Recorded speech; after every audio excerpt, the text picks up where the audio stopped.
Good morning students. बच्चों, आज हमारा टॉपिक है लंबवृत्तीय शंकु। लंबवृत्तीय शंकु को इंग्लिश में कहते हैं कोन। तो कोन आपने कई बार सुना होगा, जैसे हम आइसक्रीम खाते हैं तो आइसक्रीम कोन होता है एक, ठीक है। और आपकी बर्थडे कैप जो होती है ये कोन के आकार की होती है, कुछ वो इस तरह की होती है ना। मैंने आपको इससे पहले एक वीडियो में भी समझाया था। इस तरह की जो कैप होती है, बर्थडे कैप इस तरह की होती है ना, तो ये शंकु के आकार की हैं। और कौन सा शंकु? लंबवृत्तीय शंकु। 9th और 10th में हम इसी के बारे में पढ़ते हैं, तो आज मैं इसके बारे में आपको समझाऊंगी। तो लंबवृत्तीय शंकु कैसे बनाते हैं इसको? तो जैसे मैंने ये एक वृत्त ले लिया है, एक सर्कल, और सर्कल में से ये एक त्रिज्य खंड को मैंने मार्क कर लिया और मैं इसको कट कर दूंगी। तो ये कुछ शेप इस तरह से बन जाएगी कट करने के बाद। तो मैंने इसमें से ये कट कर दिया, इसका ये पार्ट, इसे त्रिज्य खंड बोलते हैं। तो मैंने एक त्रिज्य खंड इसमें से निकाल दिया है, तो ये इस तरह से बन गया है। मैंने आपको वृत्त के बारे में भी समझाया हुआ है। ये केंद्र होता है और ये इसकी परिधि होती है, और केंद्र से परिधि तक की दूरी वृत्त की त्रिज्या होती है, ठीक है, r। तो अगर मैं इसको इस तरह से फोल्ड करूँ, इस तरह से फोल्ड करूँ, तो ये हमारा क्या बन जाएगा? शंकु। ये क्या बन जाएगा? हमारा शंकु, ठीक है, कैप की तरह। तो शंकु आपको समझ में आया? तो जो हमारी आर है, वो जो दूरी थी वो ये बन गई आर, ठीक है। तो इस आर को शंकु में तिरछी ऊंचाई बोलते हैं। क्या बोलते हैं इसको? तिरछी ऊंचाई। अब मैंने आपके लिए ये दो शंकु बनाए हुए हैं। अब मैं इसमें आपको बताती हूँ कि इसमें इम्पोर्टेंट क्या होता है। जैसे ये मैंने दो शंकु लिए हैं, आपको दिखाई दे रहे होंगे। एक शंकु हमारा ये है, ये मैंने काट के बनाया हुआ है, ठीक है। और एक शंकु ये है, ये भी मैंने इसी तरह से बनाया है, ठीक है। अगर अब इसमें मैं मेन चीज़ें क्या होती है उसके बारे में आपको बताऊंगी। तो जैसे ये एक शंकु है, ठीक है, तो इसमें कौन कौन सी चीज़ें होती है? जैसे बेलन में मैंने बताया था, उसकी एक तो त्रिज्या होती है और एक होती है उसमें ऊंचाई। इसी तरह से शंकु में तीन चीज़ें होती हैं। शंकु में मेनली तीन चीज़ें होती हैं, और वो क्या क्या होती है? एक होती है इसकी तिरछी ऊंचाई, एक होती है इसकी ऊंचाई, और एक होती है इसकी त्रिज्या। अब वो कैसे होती है? अगर मैं एक ये शीट लूँ और मैंने ये शीट के ऊपर इसके आधार है वहाँ पे मैंने मार्क कर लिया है, इसका भी कर लिया है इस तरह से। तो जो इनका नीचे का वृत्ताकार हिस्सा है ये वाला, मैंने ये रख के और इसको इस तरह से इस पे पेंसिल से बना दिया है। इसी तरह से ये है, इसमें भी मैंने क्या किया है, इसको रख के और इसका नीचे का वृत्ताकार हिस्सा मैंने पेपर के ऊपर ड्रॉ कर लिया है कि इसका जो नीचे का वृत्त है वो कितना है, कितनी त्रिज्या का है। तो ये दोनों मैंने चीज़ें ले ली। अब मेरे पास एक ये स्टिक है, मैं इससे बताती हूँ आपको कि इसकी ऊंचाई कौन सी है और इसकी तिरछी ऊंचाई कौन सी है। तो अगर मैं इस स्टिक से, यहाँ पे मैंने एक छोटा सा इसमें होल किया हुआ है, इससे अगर मैं इसको इसके अंदर इंसर्ट करूँ इस तरह से, तो बिल्कुल सीधी, जब तक ये नीचे वाले सरफेस से टच ना हो जाए, वो होती है इसकी ऊंचाई। किसी भी, अगर आप इधर से देखोगे तो ये आपको दिख रही होगी इसके अंदर, तो ये क्या है? इसकी ऊंचाई। ये इससे नीचे नहीं जा सकती क्योंकि नीचे सरफेस है। तो मैंने यहाँ पे एक मार्क इसको लगाया हुआ है, तो अगर मैं इसको निकालूँ तो इसकी जो ऊंचाई है वो ये वाली है, मैंने निशान लगाया हुआ है, तो ये इसकी ऊंचाई है, ठीक है। इस शंकु की ऊंचाई h इतनी है, ओके। और अगर मैं इसकी तिरछी ऊंचाई लूँ तो तिरछी ऊंचाई कैसे लेते हैं हम? इस तरह से, ये, तो ये इसकी तिरछी ऊंचाई है, ठीक है। तो ये जो पार्ट है ये इसकी तिरछी ऊंचाई है, यहाँ तक इसकी ऊंचाई थी और ये इसकी तिरछी ऊंचाई है, ठीक है। और तिरछी ऊंचाई क्या है? मैंने जैसे अभी आपको ये बताया था इस सर्कल के बारे में, ये r होता है। जिस वृत्त से हम शंकु बनाते हैं उसकी जो त्रिज्या होती है वो उसकी तिरछी ऊंचाई बनती है। कैसे? ये मैंने इस तरह से इसको फोल्ड किया, ये इस तरह से फोल्ड किया, तो जो उसका आर था वो उस शंकु की तिरछी ऊंचाई बन जाती है, ठीक है। तो ये इसकी ऊंचाई और ये तिरछी ऊंचाई, ठीक है। इस शंकु के लिए मैंने ये बताया। अब इसका तीसरा जो सरफेस है वो कौन सा है? इसका आधार, जो कि वृत्त के आकार का है, ये आधार। ठीक है। इसकी एक त्रिज्या होगी, ठीक। तो इसके वृत्ताकार, इसकी त्रिज्या, ये इसका सेंटर है, तो सेंटर से इसके परिधि तक की जो दूरी होगी ये इसमें r होगी, ये r है। तो शंकु में 3 चीज़ें मेन होती हैं, शंकु के आधार की त्रिज्या, शंकु के वृत्ताकार भाग की त्रिज्या, शंकु की ऊंचाई और शंकु की तिरछी ऊंचाई, ठीक है। तो इसमें 3 फैक्टर होते हैं, जैसे बेलन में 2 होते हैं, इसमें 3 होते हैं, ठीक है। इसी तरह से अगर मैं दूसरे शंकु का लूँ, ये तो हमारा पहला हो गया, अब मैंने एक और बनाया हुआ है, इसमें भी मैंने इसी से दूसरी साइड से, अब इसमें क्या किया है, इसमें भी इस तरह से इसको अगर हम इसकी ऊंचाई नापना चाहें तो मैंने एक होल किया हुआ है, वहाँ से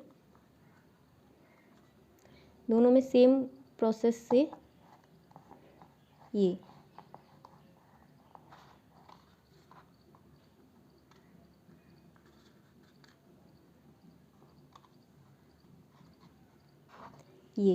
इसकी बिल्कुल सीधी जो है, ये मैंने पिछली वीडियो में भी आपको समझाया था, लेकिन तब एग्जाम्पल नहीं दिया था। बिल्कुल ये इसके बाहर नहीं निकलेगी, जो इसका सरफेस होगा बिल्कुल उसकी सीधी है ऊंचाई, बिल्कुल परपेंडिकुलर। तो ये इसकी ऊंचाई है और इसकी तिरछी ऊंचाई जो है वो इतनी है, इसकी तिरछी ऊंचाई ये है। तो अगर मैं इधर से देखूँ इसमें, तो ये इसकी तिरछी ऊंचाई है और यहाँ तक की इसकी ये बिल्कुल सीधे ये इसकी ऊंचाई है। तो और इसकी त्रिज्या कहाँ होगी, ये इसका वृत्ताकार सिरा है, वृत्ताकार सिरे में ये इसका सेंटर है यहाँ से, और सेंटर से इस तक की दूरी, परिधि तक की दूरी, इसकी त्रिज्या r है। तो किसी भी शंकु में 3 फैक्टर मैंने आपको बताए। अब इसमें हम क्या क्या निकालते हैं, एक तो होता है इसका वक्र पृष्ठीय क्षेत्रफल, जैसे अभी तक निकालते आए हैं। वक्र पृष्ठीय क्षेत्रफल होगा ये शीट, खाली इस सीट का क्षेत्रफल, ये सीट का क्या क्षेत्रफल है, ये वक्र पृष्ठीय क्षेत्रफल होगा। जैसे मैंने ये वाला बनाया था, ये मैंने वृत्त लिया था और इसको फोल्ड करके इस तरह से मैंने इसको शंकु के रूप में मोड़ दिया था। तो इसका ये वाला पार्ट, यानी ये पूरा हिस्सा जो ये वृत्त है, ये इसका पूरा हिस्सा जो है ये वक्र पृष्ठ बनाता है। तो ये इसका वक्र पृष्ठ है। और संपूर्ण पृष्ठीय क्षेत्रफल क्या होगा, ये वक्र पृष्ठ और प्लस ये आपके आधार वृत्तीय, शंकु के वृत्तीय आधार का क्षेत्रफल। और वृत्त का क्षेत्रफल क्या होता है, मैंने आपको पहले भी बता रखा है, पाई r स्क्वायर, ये हमारा इसका क्षेत्रफल होगा। इसी तरह से पाई r स्क्वायर। तो शंकु में मैंने आपको 2 चीज़ें बताई कि इसका पृष्ठीय क्षेत्रफल कौन सा होता है और इसका संपूर्ण पृष्ठीय क्षेत्रफल। अभी मैं आपको फॉर्मूला लिख के दिखाऊंगी। एक होता है आयतन, तो आयतन मैंने आपको बता रखा है, इसने अपने अंदर जितनी भी ये क्वांटिटी लेगा किसी भी पदार्थ की, वो लिक्विड हो, सॉलिड हो, गैस हो, वो अपने अंदर कितना समाहित कर सकता है, कितना धारण कर सकता है, ठीक है, वो होगी इसकी कैपेसिटी यानी वॉल्यूम, आयतन, ठीक है।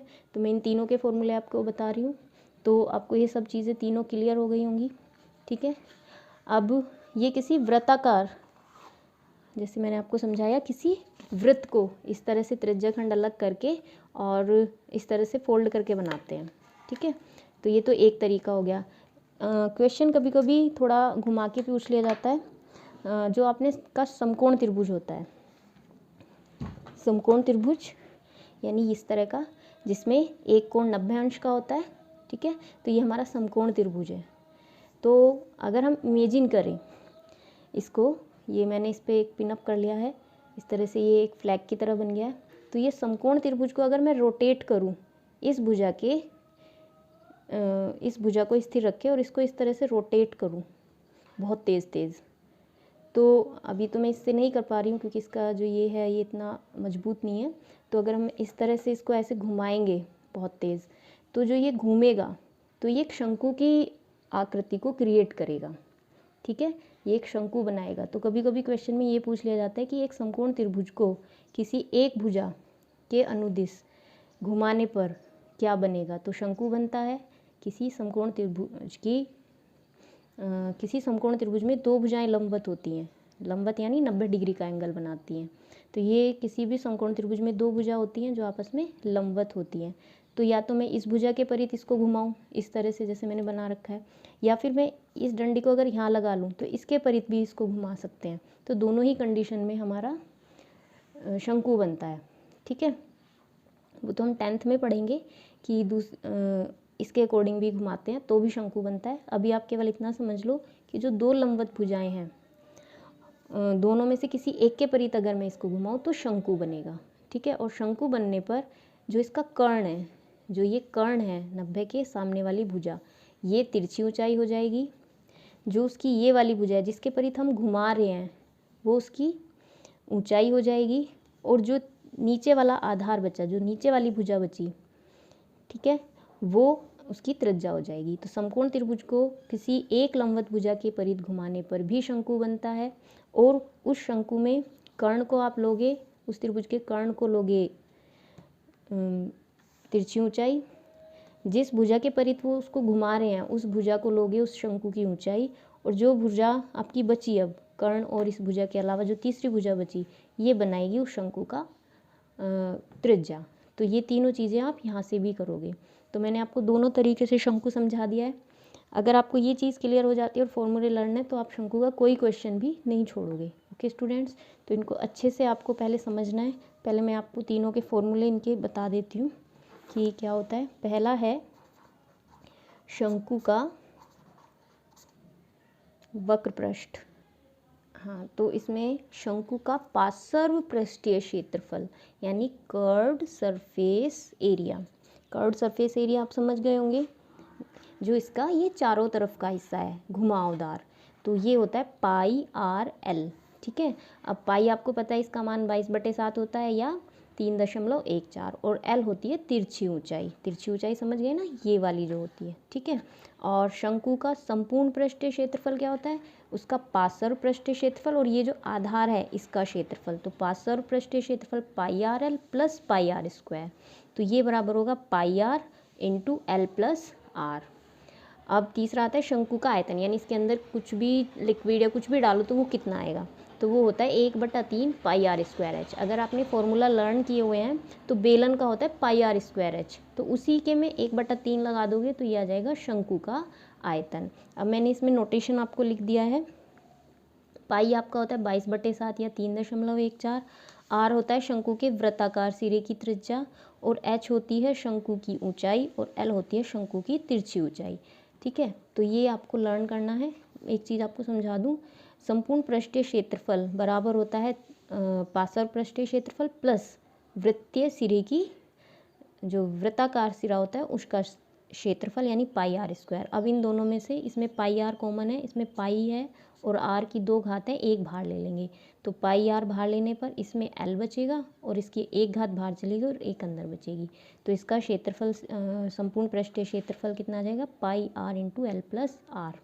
ये होता है टोटल सरफेस एरिया। और आपको मात्रक के बारे में मैंने बताया हुआ है, जब क्षेत्रफल की बात करते हैं तो वर्ग मात्रक आता है। मात्रक मीटर, सेंटीमीटर, मिलीमीटर कुछ भी हो सकता है। और ये भी क्षेत्रफल की बात कर रहा है तो ये भी आपका वर्ग मात्रक होगा। और ये आयतन की बात कर रहा है तो ये घन सेंटीमीटर होगा, घन मात्रक। ठीक है स्टूडेंट्स, तो ये हमारा था शंकु का, मैंने आपको बता दिया है पूरा। अब इसके ऊपर क्वेश्चंस जो मैं आपको गूगल मीट पर जब मीटिंग लूँगी उसमें मैं आपको क्वेश्चंस एक्सप्लेन करूँगी, तो आप ये सभी फॉर्मूले अच्छे से लर्न कर लो। Okay students, all the best.